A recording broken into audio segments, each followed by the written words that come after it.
మన భూమి వాతావరణానికి అంటే మనం పీల్చే ఈ గాలికి చంద్రుడి మీద నీరు ఏర్పడ్డానికి సంబంధం ఉందంటే నమ్ముతారా? వినడానికి వింతగా ఉన్నా ఇది నిజం.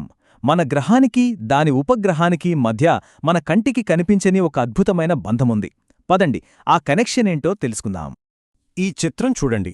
ప్రతీ నెల ఒక 5 రోజుల పాటు చంద్రుడు సూర్యుడి నుంచే వచ్చే గాలిలో కాకుండా మన భూమి నుంచే వచ్చే ఒక గాలిలో ప్రయాణిస్తాడు. దీన్నే భూమి యొక్క మ్యాగ్నెటోటెయిల్ అంటారు.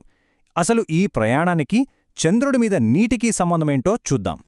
సరే, ముందుగా చంద్రుడి గురించి మనకున్న కొన్ని పాత ఆలోచనల్ని పక్కన పెట్టేయాలి. ఒకప్పుడు చంద్రుడు అంటే ఎండిపోయిన నిర్జీవమైన ప్రదేశం అనేవాళ్లు. కాని ఇప్పుడు ఆ గత పూర్తిగా మారిపోయింది.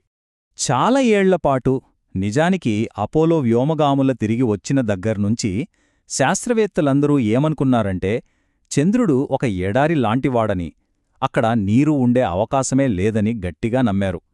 దీనికి కారణం అక్కడి విపరీతమైన ఉష్ణోగ్రతలు, వాతావరణం లేకపోవడమే. కాని 2008లో కథ మొత్తం మారిపోయింది. మన చంద్రయాన్-1 మిషన్ చంద్రుడి మట్టిలో నీటి ఆనవాళ్లను కనుగొంది. ఆ తర్వాత 2009లో మరో 3 స్పేస్ క్రాఫ్ట్లు కూడా ఇదే విషయాన్ని కన్ఫర్మ్ చేశాయి. అంతే, ఒక్కసారిగా చంద్రుడి మీద మన అభిప్రాయం మారిపోయింది. అక్కడతో మొదలైంది అసలు మిస్టరీ. ఈ నీళ్లన్నీ ఎక్కడినుంచొస్తున్నాయి? ఈ నీటి మిస్టరీకి సమాధానంగా అందరి దృష్టి ఒక ప్రధాన నిందితుడిపై పడింది. అదే సౌరపవనం, అంటే సోలార్ విండ్. అసలు ఈ సౌరపవనం అంటే ఏంటి? సింపుల్గా చెప్పాలంటే ఇది సూర్యుడి నుంచి అంతరిక్షంలోకి నిరంతరం దూసుకొచ్చే ఛార్జ్డ్ పార్టికల్స్ ప్రవాహం. ఇందులో ఎక్కువగా హైడ్రోజన్ అయాన్లు ఉంటాయి. ఇవి గంటకి మిలియన్ల మైళ్ల వేగంతో ప్రయాణిస్తాయి. ఈ థియరీ చాలా సింపుల్. సౌరపవనంలోని హైడ్రోజన్ అయాన్స్ H+ చంద్రుడి మట్టిలో ఉన్న ఆక్సిజన్తో కలుస్తాయి. ఈ కెమికల్ రియాక్షన్ వల్ల నీటి అణువులు H2O ఏర్పడతాయి. చాలా కాలం పాటు చంద్రుడి మీద నీటికి ఇదే ప్రధాన కారణం అని అందరూ గట్టిగా నమ్మారు. ఇది చాలా లాజికల్గా కూడా అనిపించింది. అయితే ఇక్కడే కథలో ఒక పెద్ద ట్విస్టొచ్చింది.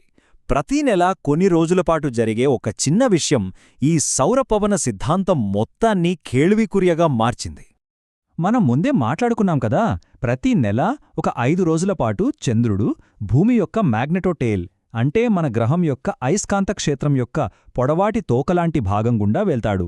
ఈ మ్యాగ్నెటోటెయిల్ ఒక రక్షణ కవచంలా పనిచేస్తుంది. ఇక్కడే అసలు సమస్య మొదలయ్యింది. ఈ మ్యాగ్నెటోటెయిల్ అనేది ఒక షీల్డ్ లాంటిది. ఇది దాదాపు 99% సౌరపవనాన్ని చంద్రుడి వైపు రాకుండా అడ్డుకుంటుంది. మరి అలాంటప్పుడు ఏమవ్వాలి? చంద్రుడి మీద నీళ్లు ఏర్పడటం ఆగిపోవాలి కదా. బహుశా అప్పటికే ఉన్న నీరు కూడా ఆవిరైపోవాలి. కాని చంద్రయాన్-1 పంపిన డేటా అందర్నీ ఆశ్చర్యపరిచింది. చంద్రుడు ఆ మ్యాగ్నెటోటెయిల్ లోపల ఉన్నప్పుడు కూడా నీరు మాయమవ్వటం లేదు. ఇది ఎలా సాధ్యం? సౌరపవనం ఆగిపోయినప్పుడు నీటిని ఎవరు సప్లై చేస్తున్నారు? ఇది సైన్స్కు పెద్ద మిస్టరీగా మారింది. ఈ మిస్టరీని ఛేదించడానికి సైంటిస్టులు ఒక కొత్త కోణంలో ఆలోచించారు. ఒకవేళ ఆ నీటికి కారణం ఎక్కడో సూర్యుడి నుంచి వచ్చే సౌరపవనం కాకుండా మన భూమే అయితే? దీన్నే భూమి పవనం అంటున్నారు. అంటే మన గ్రహంపై వాతావరణం నుంచి కొన్ని కణాలు తప్పించుకుని ఒక నదిలాగా ఆ మ్యాగ్నెటోటెయిల్ ద్వారా చంద్రుడి వైపు వెళ్తున్నాయన్నమాట. సౌరపవనం లేనప్పుడు ఈ భూమి పవనం ఆ పని చేస్తుందని వారి అంచనా. ఈ నంబర్ చూడండి, 2.6 × 10⁴. ఇదేంటి అనుకుంటున్నారా? దీని వెనక ఒక అద్భుతమైన నిజం దాగుంది. దీని అర్థమేంటంటే ప్రతి సెకనుకి చంద్రుడి మీద ఉన్న ప్రతి చదరపు సెంటీమీటర్ని భూమి నుంచి వచ్చిన 26,000 ఆక్సిజన్ అయాన్లు ఢీకొంటున్నాయట. ఇది చిన్న విషయం కాదు, చాలా పెద్ద సప్లై ఇది. ఈ థీరీని ఊరికే గాలిలో చెప్పలేదు. జపాన్కి చెందిన కగుయా అనే స్పేస్ క్రాఫ్ట్ దీనికి బలమైన సాక్ష్యాన్ని ఇచ్చింది.